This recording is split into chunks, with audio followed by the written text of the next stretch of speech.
ഈശോയിൽ ഏറ്റവും സ്നേഹം നിറഞ്ഞവരെ, വചനയാത്രയിലേക്ക് സ്വാഗതം.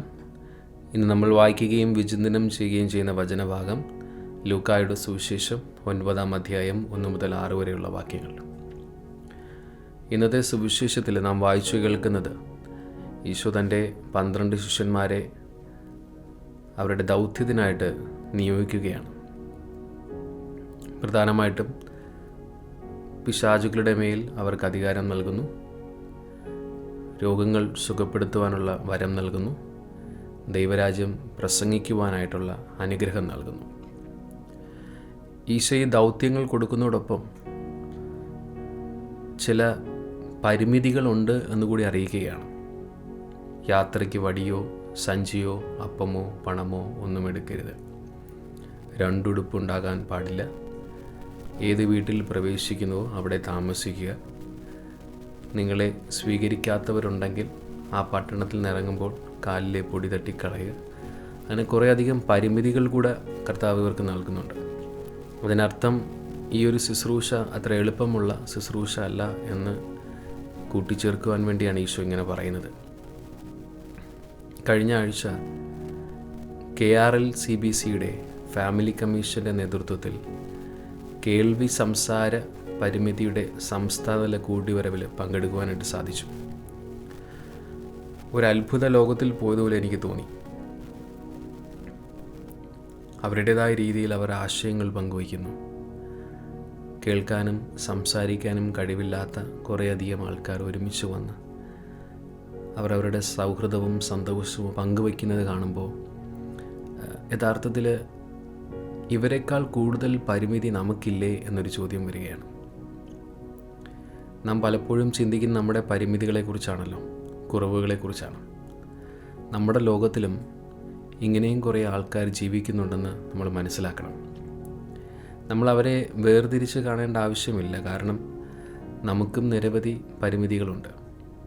ഈശോ സുവിശേഷത്തിലൊക്കെ പറയുന്നത് പോലെ കേൾക്കാൻ ചെവിയുള്ളവൻ കേൾക്കട്ടെ. സത്യമാണ്, നമുക്ക് ചെവിയുണ്ട്, നമ്മൾ കേൾക്കുന്നില്ല. നമുക്ക് നാവുണ്ട്, സംസാരിക്കേണ്ട സമയത്ത് സംസാരിക്കുന്നില്ല. അങ്ങനെ നിരവധി കുറവുകൾ നമുക്കുണ്ട്.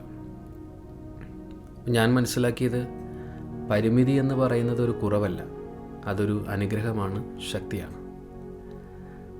ഈ ഒരു ലോകത്ത് കണ്ണു തുറന്ന് നോക്കിയാൽ കുറേയധികം നല്ല കാഴ്ചകൾ കാണുവാനായിട്ട് സാധിക്കും. ആ നിമിഷത്തിൽ ഞാൻ എന്നെ തന്നെ മറന്ന് അവരുടെ ലോകത്തിലോട്ട് ഞാൻ പ്രവേശിക്കുകയായിരുന്നു. അടുത്തിരിക്കുന്ന ഒരു പെൺകുഞ്ഞ് എൻ്റെ അടുത്ത് വന്ന് ആംഗ്യ ഭാഷയിൽ എന്തോ പറയുന്നുണ്ടായിരുന്നു. എനിക്കത് മനസ്സിലാകുന്നില്ല, കാരണം ആ ഭാഷ എനിക്കറിയില്ല. പക്ഷേ അവർക്ക് നമ്മുടെ ഭാഷ മനസ്സിലാവും. നമ്മോട് പറയേണ്ടത് എന്താണെന്ന് അവർക്ക് നന്നായി അറിയാം. പക്ഷേ നമുക്ക് മനസ്സിലാക്കാനായിട്ട് സാധിക്കുന്നില്ല. തീർച്ചയായിട്ടും എനിക്ക് യേശുവിനെക്കുറിച്ച് ചിന്തിക്കുമ്പോഴും ഇങ്ങനെ ഈ പരിമിതികളെക്കുറിച്ച് ഒരു ചിന്ത ഉണ്ട്. കർത്താവിൻ്റെ ഒരു പരിമിതി എന്താണെന്ന് ഞാൻ ചിന്തിക്കുകയായിരുന്നു. കർത്താവിൻ്റെ പരിമിതി എന്ന് പറയുന്നത് കർത്താവിനെ എല്ലാവരെയും ഒരുപോലെ സ്നേഹിക്കാൻ പറ്റുന്നു, എല്ലാവരെയും ചേർത്ത് പിടിക്കാൻ പറ്റുന്നു, എല്ലാവരെയും ഒരുപോലെ കാണുവാനായിട്ട് പറ്റുന്നു. നമുക്കത് സാധിക്കുന്നില്ലെങ്കിൽ അത് നമ്മുടെ പരിമിതിയാണ്.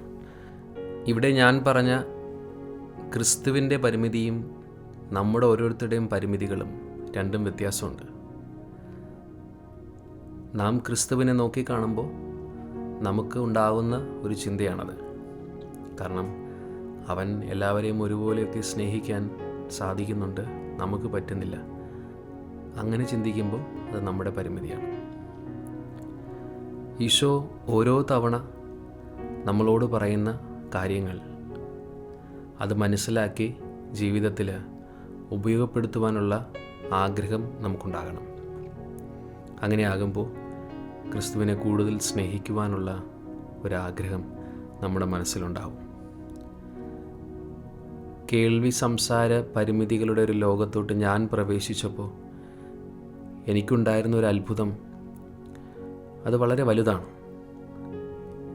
ഇങ്ങനെയുള്ള അത്ഭുത കാഴ്ചകൾ കാണുവാൻ വേണ്ടി കൂടിയാണ് ദൈവം നമ്മളെ സൃഷ്ടിച്ചിരിക്കുന്നത്.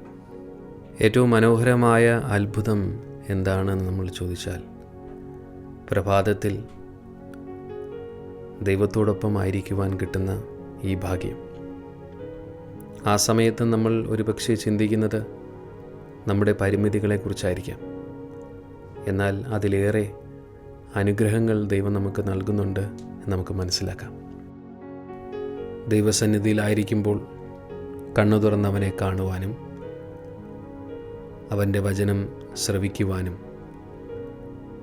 അതനുസരിച്ച് പ്രവർത്തിക്കുവാനും നമുക്ക് സാധിക്കട്ടെ. ക്രിസ്തു നൽകുന്ന ഈ ജീവിതം തിരിച്ചു നൽകുമ്പോൾ നമ്മുടെ പരിമിതികളോടൊപ്പം ഈ അനുഗ്രഹങ്ങളുടെ നന്ദി പ്രകാശമായിരിക്കട്ടെ നമ്മുടെ ഓരോരുത്തരുടെയും ജീവിതം.